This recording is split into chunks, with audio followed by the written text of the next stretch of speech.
में 4 शादियों वाला मुस्लिम लॉ नहीं चलेगा। बड़े कानून की तैयारी, जाने बड़ी बातें और कैसे होगा पास। नमस्कार, आप देख रहे हैं इंडिया नेशन और मैं हूं आपके साथ श्रुति गोयल। आज आपको बताएंगे कि असम सरकार बहुविवाह रोकने के लिए क्या कानून बना रही है।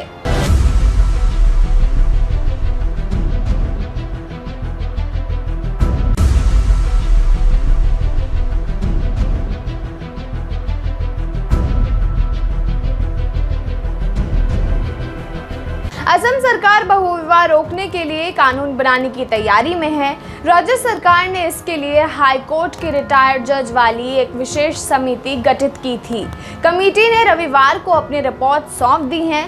समिति के अनुसार इस्लाम में मुस्लिम पुरुषों की 4 महिलाओं से शादी परंपरा अनिवार्य नहीं है। असम के सीएम हेमंत बिस्वा शर्मा ने इस रिपोर्ट पर रविवार को कहा कि समिति के सभी सदस्यों की सर्वसम्मत राय है कि असम राज्य के पास बहुविवाह को समाप्त करने के लिए कानून बनाने की विधायी क्षमता है। असम सरकार अनुच्छेद 254 के तहत इस पर कानून बना सकती है। इस मामले में विरोध इसलिए हो रहा है क्योंकि शरीयत एक्ट 1937 के तहत मुस्लिम विवाह और तलाक को लेकर एक कानून पहले से बना है।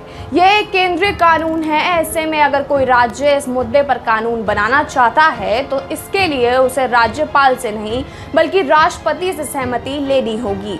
वहीं असम के मामले में समिति ने कहा कि शादी और तलाक समरवती सूची में आते हैं, इसलिए केंद्रीय और राज्य दोनों के पास ही इस पर कानून बनाने का अधिकार है। ये कानून पहले से ही केंद्र सरकार के अधिकार क्षेत्र में है, इसलिए राज्य द्वारा कानून में बदलाव के लिए केवल राष्ट्रपति ही मंजूरी दे सकते हैं।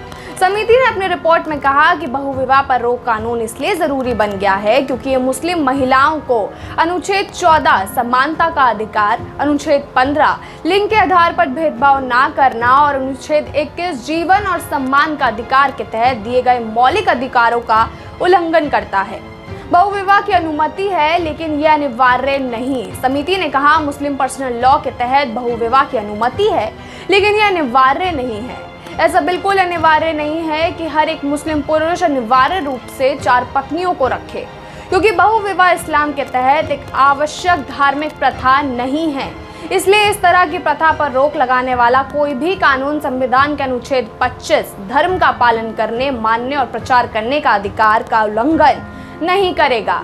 हिंदू विवाह अधिनियम 1955 के लागू होने के बाद हिंदुओं, बुद्धों और सिखों के बीच बहुविवाह को समाप्त कर दिया गया था। ईसाइयों के बीच ईसाई विवाह अधिनियम 1872 द्वारा और पारसियों के बीच पारसी विवाह और तलाक अधिनियम 1936 द्वारा बहुविवाह को समाप्त कर दिया गया था। हालांकि बहुविवाह अभी भी जारी है। मुस्लिम पर्सनल लॉ अधिनियम 1937 द्वारा सुरक्षा के कारण मुसलमानों में आज भी ये प्रथा जारी है। आपका इस खबर पे क्या कुछ कहना है हमें कमेंट्स में बताइएगा और अभी सब्सक्राइब करिए इंडिया नेशन को।